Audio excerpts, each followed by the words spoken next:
Jake Morrison woke up to the sound of alarms screaming through the ship. He rolled out of his bunk and grabbed his uniform, pulling it on as he ran toward the bridge. The red lights were flashing, which meant only one thing. Someone was in trouble, and they needed help fast. The EDS Ranger was Earth's newest patrol ship, built to protect the growing number of human colonies scattered across the galaxy. Jake had been captain for only 6 months, but he already knew his crew well. They were good people, brave and smart, and they trusted him to keep them safe. "What do we have?" Jake asked as he stepped onto the bridge. Amy Rogers, his science officer, looked up from her computer screen. Her face was pale, and her hands were shaking slightly. "We got a distress call from the mining colony on Kepler 442b. The signal cut out about 20 minutes ago." Jake frowned. Kepler 442b was a small planet with rich mineral deposits. About 300 people lived there, mostly miners and their families. It was supposed to be a safe place, far from any known dangers. "Play the message," Jake said. Amy pressed a button, and the bridge filled with the sound of screaming. Jake could hear metal being torn apart, explosions, and people crying for help. Then suddenly the sound stopped. "That's all we got," Amy said quietly. "The signal just died." Jake felt a cold feeling in his stomach. He had heard about attacks like this before, but always from far away. Stories told by survivors who had escaped from distant worlds. Stories about creatures that came from the darkness of space, hunting and killing everything they found. "Set course for Kepler 442b, Jake ordered. "Maximum speed." The trip took 4 hours. During that time, Jake read everything he could find about the attacks. The enemy was called the Vorthok, and they were unlike anything humans had ever faced. They stood 8 feet tall, with long arms that ended in razor-sharp claws. Their teeth could bite through steel, and their skin was tough enough to stop most weapons. The Vorthok had been attacking planets for thousands of years. They would arrive without warning, destroy everything they found, and then disappear back into space. No one had ever successfully fought them off. They were the apex predators of the galaxy, and they had never been defeated, but what made them truly terrifying was not just their strength. It was their intelligence. They were smart enough to build spaceships and plan attacks. They studied their prey before striking, learning their weaknesses and exploiting them. They enjoyed the hunt as much as the kill. "We're approaching the planet," called out the pilot, Danny Brown. "I'm not picking up any communications." Jake looked at the main screen as the planet came into view. Kepler 442b was a brown and gray world, covered in mountains and deep valleys. The mining colony was built in one of the largest valleys where the miners could easily reach the mineral deposits. As they got closer, Jake could see that something was very wrong. The colony's buildings were destroyed, twisted metal scattered across the ground. Some of the structures looked like they had been ripped apart by giant claws. "Take us down," Jake ordered. The Ranger landed near what used to be the colony's main building. Jake suited up and led a team outside to investigate. The scene was worse than anything he had imagined. The buildings were not just destroyed. They had been torn apart with incredible violence.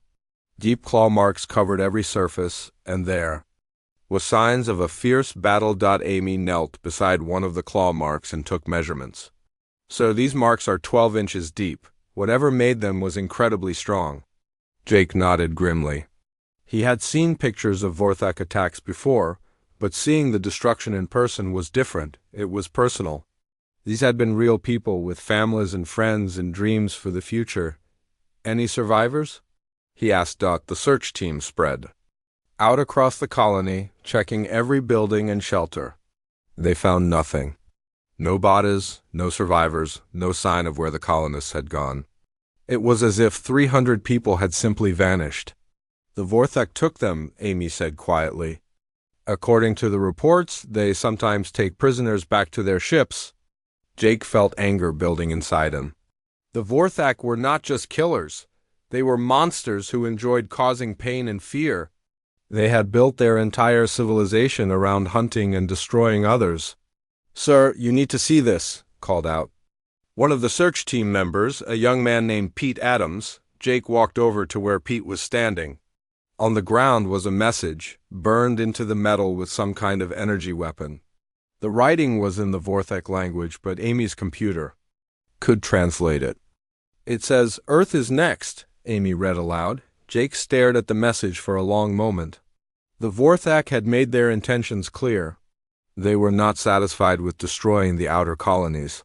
They wanted to strike at Earth itself, the heart of human civilization. "Pack it up," Jake ordered. "We're going home." As the Ranger lifted off from the ruined colony, Jake stood on the bridge and watched the planet disappear behind them. The Vorthak thought they were the ultimate predators, the apex hunters of the galaxy. They had never been defeated, never been challenged, but they had made one crucial mistake. They had never encountered humans before. They did not understand what made humans different from all the other species they had conquered. On Earth, humans had spent thousands of years living alongside creatures that were just as dangerous as the Vorthek. Bears that could crush a man with one swipe of their paws. Sharks that could smell blood from miles away. Wolves that hunted in perfect coordination. Snakes with venom that could kill in seconds. Other species had evolved on safe worlds, or had eliminated all the dangerous creatures from their planets. But humans had learned to live with predators, to understand them, and eventually to work with them. This partnership had made humans stronger, smarter, and more dangerous than any single species could be alone. The Vorthak were about to learn that Earth's creatures were not just pets or tools. They were partners, allies, and friends. And they were coming. The attack on New Terra came 3 weeks after the destruction of the mining colony. The Vorthak arrived in the middle of the night, their black ships sliding through space like shadows. They had studied human settlements for months, learning the patterns of daily life, the weaknesses and the defenses. But this time, the humans were ready. Major Ryan Clark crouched behind a concrete barrier, watching the enemy ships land in the colony's main square. His unit was different from regular soldiers. Instead of carrying heavy weapons, each man and woman had a special container about the size of a large backpack. Inside those containers were Earth's secret weapons. "Remember the plan?" Ryan whispered into his radio. "Wait for my signal, then. Release them all at once." The Vorthek ground forces emerged from their ships with confidence. They had done this thousands of times before on hundreds of worlds. They were 8 feet tall, covered in dark scales that could stop bullets. Their claws were sharp enough to cut through steel, and their teeth could bite through bone. The lead Vorthek warrior looked around the empty streets and made a sound that might have been laughter. To them, this was just another easy hunt. Another weak species to destroy. That was when Ryan gave the signal. The first container opened with a soft hiss. What emerged was not a weapon or a robot, but a living creature. A massive brown bear, weighing over 800 pounds, with muscles that could crush a car. But this bear was different from its wild cousins. Its eyes glowed with a soft blue light, enhanced with technology that let it see in complete darkness. The bear looked at the nearest Vorthak warrior and let out a roar that shook the ground. The alien stopped moving, confused. In all their years of conquest, they had never seen anything like this. The bear charged. The Vorthak warrior raised his claws, confident in his ability to kill any creature. But when the bear's paws struck, the alien's supposedly unbreakable armor cracked like glass. The bear's claws had been enhanced with a diamond-hard coating that could cut through anything. More containers opened, more bears emerged. Soon a dozen of the massive creatures were charging through the streets, their enhanced senses guiding them toward the enemy. Sergeant Karen White watched the battle through her helmet display. The bears were not just attacking randomly. They were working together, coordinating their attacks like a military unit. One bear would distract a Vorthak warrior while another attacked from behind. "The bears are pushing them back toward the industrial district," she reported to Ryan. "Just like we planned." But the bears were only the beginning. As the Vorthak retreated, trying to regroup, They found themselves facing something even more dangerous. Danny Brown had been a dog trainer before he joined the military. He had worked with police dogs, search and rescue dogs, and guard dogs. But the creature beside him now was not a dog. It was a Wolf, bred and trained for war. The Wolf's name was Storm, and he was the size of a small horse. His gray fur was marked with scars from training battles, and his yellow eyes held intelligence. That was almost human. Storm and Danny had trained together for 2 years, learning to fight as one unit. "Go get them, boy," Danny whispered. Storm disappeared into the shadows between the buildings. The Wolf could move without making any sound, and his enhanced senses could detect the Vorthak's scent from miles away. To Storm, the alien smelled like fear and metal and something else that made his lips curl back from his teeth. The Vorthak warriors tried to use their stealth technology, devices that made them nearly invisible to most sensors. But Storm could. Smell them, hear their heartbeats, feel the vibrations of their footsteps through the ground. The first alien died before he even knew the Wolf was there. Storm's jaws closed around the warrior's throat, and his enhanced teeth punched through. The scales like they were paper. The Vorthak had time for one surprised gasp before everything went dark. More wolves emerged from the shadows. Each one was partnered with a human handler who could guide them using special radios. The wolves moved like ghosts, appearing and disappearing, so quickly that the Vorthak could not track them. For the first time in their long history, the Vorthak felt something they had never experienced before. Fear. These creatures were not just dangerous. They were smart, they were fast, and they seemed to enjoy the hunt as much as the Vorthak did. The alien commander, a scarred veteran named Kethver, tried to rally his troops. He had never retreated from a battle, never lost to any enemy. But his warriors were dying, picked off one by creatures that seemed to know exactly how to fight them. "Fall back to the ships," he ordered. His voice filled with confusion and growing terror, but as the Vorthak retreated, they discovered that the humans had one more surprise waiting for them. Betty Smith had been a snake handler at a zoo before. The war started. She had worked with pythons, cobras, and rattlesnakes, learning their behavior and earning their trust. The creature in her special container was a king cobra, but it had been changed by human science. The cobra was 12 feet long, with scales that gleamed like black metal. Its venom had been modified to affect alien biology, and its intelligence had been enhanced to near-human levels. The snake could understand complex commands and make tactical decisions.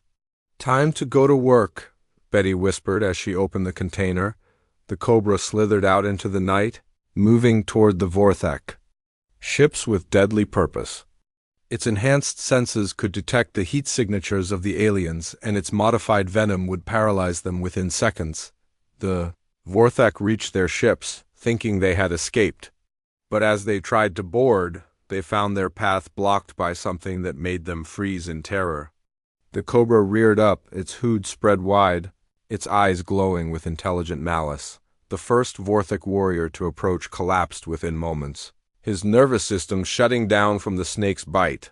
The others backed away, but there was nowhere to go. The bears were behind them, the wolves were in the shadows, and the cobra guarded their only escape route. Commander Kethver looked around at his trapped warriors and felt something he had never felt before. He was not the hunter. He was the prey. The humans had turned the tables on the galaxy's apex predators, using creatures that had learned to hunt on the most dangerous world in the galaxy. Earth's animals were not just pets or tools. They were partners, allies, and weapons all rolled into one. The age of the Vorthak was ending. The age of the pack was just beginning. Warlord Kethver stood in the command center of his massive warship, staring at the reports from New Terra. His claws scraped against the metal console as he read the impossible words. His warriors, the most feared predators in the galaxy, had been defeated by animals. "This cannot be true," he growled at his communications officer. "My warriors are unbeatable. They have conquered 47 worlds." The officer, a younger Vorthak named Zethmar, trembled as he spoke. "The reports are confirmed, my lord. We lost 60 warriors. The humans fought with creatures we have never seen before. Bears that could tear through our armor. Wolves that hunted in perfect coordination. Snakes with venom that could kill our kind. Kethver's eyes blazed with fury. In 3,000 years of conquest, the Vorthak had never been defeated. They were the apex predators of the galaxy, evolved on a world where only the strongest survived. Their claws could cut through titanium, their teeth could bite through steel, and their scales could stop most weapons. But these humans had somehow turned animals into weapons. It was impossible to understand. On every world the Vorthak had conquered, the intelligent species had either killed all the dangerous creatures or had been killed by them. No one had ever learned to work with predators. Prepare the battle fleet. Kethver ordered. We will show these humans what real predators can do. On Earth, Dr. Helen Price watched the enemy ships approaching through her telescope. She was the head of Project Genesis, humanity's secret biological warfare program. For 10 years, she had been preparing for this moment, working with scientists and animal handlers to create the ultimate defense force. They're coming, she said. Into her radio, all teams prepare for Phase 2. Captain Rick Murphy received the message while standing on the deck of his submarine. But this was not an ordinary submarine. The USS Deep Strike had been modified for space combat, with special chambers that could hold sea creatures in zero gravity. Take us up, Rick ordered. The submarine rose from the artificial ocean beneath New Terra's surface. Inside the modified vessel, great white sharks swam in specially designed tanks filled with oxygenated water. Each shark was 15 feet long, with teeth that could bite through steel. But these sharks had been enhanced with technology that let them survive in space. The sharks were not just weapons. They were partners.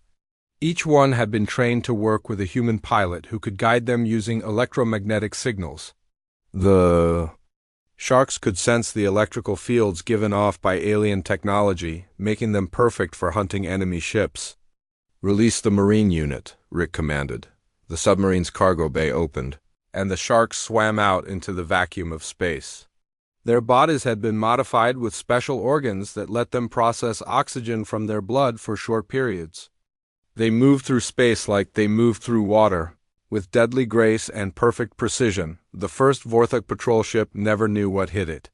The sharks attacked from all sides, their enhanced teeth tearing through the hull like it was made of paper. The aliens inside screamed as their ship was torn apart by creatures that should not have been able to survive in space. Meanwhile, on the surface of New Terra, Corporal Betty Smith was preparing her most dangerous weapon, a king cobra she had. Released during the first battle was impressive, but it was nothing compared to what she was about to unleash. The creature in her special container was a hybrid, created by combining the DNA of several different venomous snakes. It was 20 feet long, with scales that could deflect laser fire and venom that could kill almost any life form. But most importantly, its intelligence had been enhanced to near-human levels. "Go hunting," Betty whispered as she opened the container. The giant snake slithered out, its eyes glowing with enhanced intelligence. It could understand complex battle plans and make tactical decisions on its own. The snake moved toward the Vorthak landing site, its enhanced senses detecting the aliens' heat signatures from miles away. The snake reached the enemy camp just as the Vorthak warriors were preparing to advance. It moved like lightning, striking the first alien before anyone could react. The warrior collapsed within seconds, his nervous system shutting down from the hybrid venom. The other Vorthak turned to face this new threat, but the snake was already moving. It was smart enough to use the environment to its advantage, hiding behind rocks and buildings, striking from unexpected angles. As the battle raged on the surface, another threat was approaching from above. Commander Lisa Bennett had been preparing for this moment for months. Her team controlled the most dangerous creatures in Earth's arsenal. The transport ship opened its cargo bay, and dozens of enhanced eagles soared out into the thin atmosphere. Each bird was the size of a small airplane, with talons that could tear through metal and eyes that could see for hundreds of miles. But these eagles were not just attacking randomly. They were working together, coordinating their attacks like a military unit. Some eagles would distract the enemy while others attacked from behind. They could spot weak points in the alien armor and target them with surgical precision.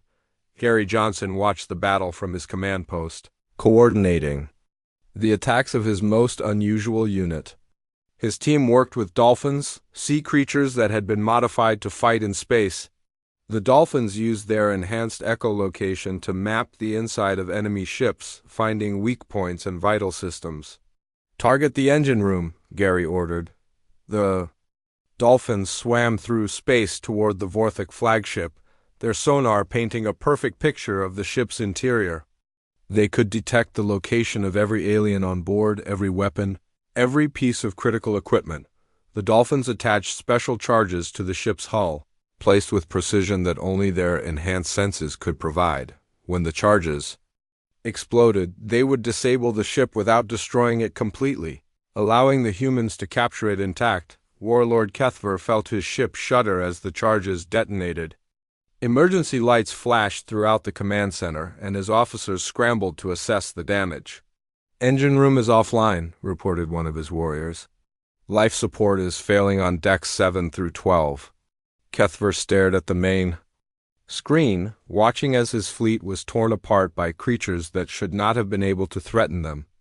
Sharks swimming through space, snakes that could outthink his warriors, birds that fought like military units. For the first time in his long life, the Vorthak warlord felt something he had never experienced before.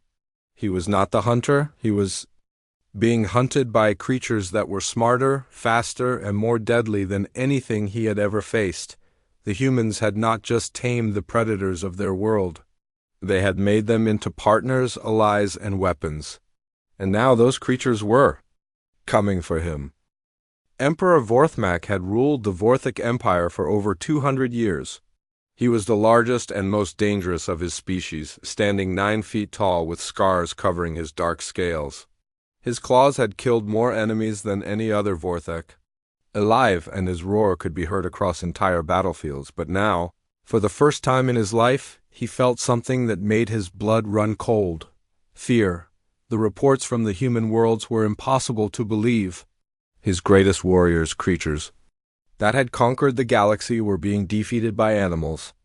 Bears that could tear through armor, sharks that swam through space, snakes with intelligence that matched his own generals. "Gather the full battle fleet," he commanded his officers. 100 ships. We will destroy the human homeworld and end this threat forever. The Emperor's flagship was a massive bioship, grown rather than built, with living weapons that could destroy entire planets. Around it sailed 99 other vessels, each one carrying thousands of Vorthik warriors. It was the largest force the Empire had ever assembled. They set course for Earth, confident that nothing could stand against such overwhelming power. The humans had won a few battles with their animal tricks, but they had never faced the full might of the Vorthik Empire. Colonel Pete Adams stood on the observation deck of the orbital defense station, watching the enemy fleet approach through his telescope. The station was positioned between Earth and the Moon, a perfect place to intercept any attack on humanity's homeworld. Behind him, thousands of special containers waited to be launched. Each container was the size of a small car, but what they held inside would change the course of the war. "They're coming," Pete said into his radio. "All units, prepare for the final phase." Dr. Nancy Green was the lead scientist on Project Swarm, humanity's most secret weapon. She had spent 5 years working with insects, studying their behavior and finding ways to enhance their natural abilities. What she had created was beyond anything the galaxy had ever seen. "Launch the first wave," she ordered, the containers opened in the vacuum of space, releasing what looked like clouds of glittering dust. But as the Vorthik fleet drew closer, the dust began to move with purpose. Millions of enhanced hornets, each one the size of a human thumb, swarmed toward the enemy ships. The hornets had been modified to survive in space, with special organs that let them process oxygen from their blood. Their stingers had been enhanced with venom that could eat through metal, and their intelligence had been boosted to allow them to work together as a single unit. Emperor Vorthmak watched from his command center as the strange cloud approached his fleet. At first, he thought it was just space debris, something that could be easily avoided. But as the cloud got closer, he realized it was moving with intelligence and purpose. "What is that?" he demanded. Before anyone could answer, the first Hornets reached his flagship. They landed on the hull and began to sting, their enhanced venom eating through the bioship's living armor. Within minutes, thousands of small holes appeared in the ship's skin. The Hornets were not attacking randomly. They had been programmed to target specific systems: life support, engines, weapons, communications. They worked together like a single organism, each Hornet knowing exactly what its job was. "Hull breach on Deck 15, reported one of the Emperor's officers. "The creatures are getting inside the ship." More Hornets poured through the holes, their tiny bodies carrying death to everything they touched. The Vorthek warriors tried to fight them, but how do you battle an enemy that can fly, is too small to hit easily, and attacks in groups of thousands? Lieutenant Colonel Gary Johnson coordinated the second wave of the attack from his command ship. His team worked with creatures that most people would never think of as weapons. But in the hands of skilled handlers, even the smallest animals could become deadly. "Release the octopi," he ordered. The modified octopi were unlike anything nature had ever created. Each one was the size of a small car, with tentacles that could stretch for 50 feet. Their bodies had been adapted for space combat, with special organs that let them survive in the vacuum, but most importantly, their intelligence had been enhanced to genius levels. These octopi could solve complex problems, plan attacks, and work together in ways that amazed even their human handlers. The octopi moved through space like ghosts, their flexible bodies allowing them to squeeze through impossibly small spaces. They wrapped their tentacles around the Vorthak ship's sensor arrays, blinding the vessels and making them helpless. Emperor Vorthmak felt his ship shudder as something massive grabbed hold of the main sensor dish. Through the hull he could hear the sound of metal being twisted and torn. His most advanced technology was being destroyed by creatures that should not have been able to survive in space. "Weapons are offline," reported his tactical officer. "We cannot target the enemy. We are blind." But the worst was yet to come. Captain Tony Roberts had been preparing for this moment his entire career. He was the commander of humanity's most unusual unit, a team that worked with creatures most people feared and avoided. "Time to release the final wave," he said into his radio. The last containers opened, and something extraordinary emerged. Dolphins, enhanced for space combat, swam through the vacuum like they were moving through water. Their bodies glowed with bioluminescent patterns, and their enhanced echolocation could map the interior of enemy ships from the outside. But these dolphins were not just scouts. They carried special weapons, electromagnetic pulse devices that could disable alien technology. They moved in perfect formation, their enhanced intelligence allowing them to coordinate attacks with military precision.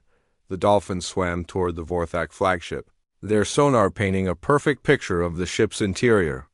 They could detect every alien on board, every weapon, every piece of critical equipment. "Target the command center," Tony ordered. The dolphins attached their weapons to the ship's hull, positioned with precision that only their enhanced senses could provide. When the devices activated, they would send electromagnetic pulses through the ship's systems, disabling everything electronic. Emperor Vorthmak watched in horror as his fleet was torn apart by creatures that should have been prey. His warriors, the most feared predators in the galaxy, were helpless against animals that had been turned into weapons. "Retreat," he ordered, his voice filled with defeat. "All ships retreat immediately." But as the Vorthak fleet tried to flee, they discovered that the humans had surrounded them. Every escape route was blocked by swarms of enhanced creatures, each one working in perfect coordination with their human handlers. The Emperor of the galaxy's most powerful empire found himself trapped, surrounded by enemies that he could not understand or defeat. For the first time in Vorthak history, their greatest leader was forced to do something no emperor had ever done before. He surrendered. Emperor Vorthmak stood in his throne room, but for the first time in 200 years he was not alone. The massive chamber, once filled only with the bones of his enemies, now housed representatives from across the galaxy. And most shocking of all, sitting calmly beside the human ambassador was a creature that made even the Emperor nervous. The Kodiak bear was enormous, even by the standards of its enhanced species. Its brown fur was marked with silver streaks, and its dark eyes held an intelligence that was almost human. The bear sat perfectly still, but everyone in the room could sense the power contained in its massive frame. Admiral Tony Roberts stepped forward, his uniform clean and pressed despite the recent battles. Behind him stood representatives of Earth's most dangerous allies. A golden eagle perched on a special stand, its sharp eyes scanning the room for threats. A Volf sat beside its human handler, alert and ready for action. "Your empire is finished," Tony said calmly. "Your fleets are destroyed, your warriors defeated. But we are not here to conquer you. We are here to offer you something better." The Emperor's claws scraped against his throne. The idea of defeat was almost impossible for him to accept. The Vorthak had ruled the galaxy for 3,000 years, crushing every species that dared to resist them. They were the apex predators, the ultimate hunters. "What do you want?" Vorthmak growled. "We want you to join the Galactic Preservation Council," Tony replied. "We want you to learn what we have learned. That true strength comes not from hunting alone, but from working together." Dr. Susan Lee, Earth's chief scientist, stepped forward. She had spent her entire career studying the relationship between humans and animals. Her research had led to the creation of the enhanced creatures that had defeated the Vorthak Empire. "On Earth, we learned something important," she explained. "Every creature has a role to play. The bear is strong, but it needs the Volf's pack hunting skills. The eagle can see far, but it needs the dolphin's intelligence.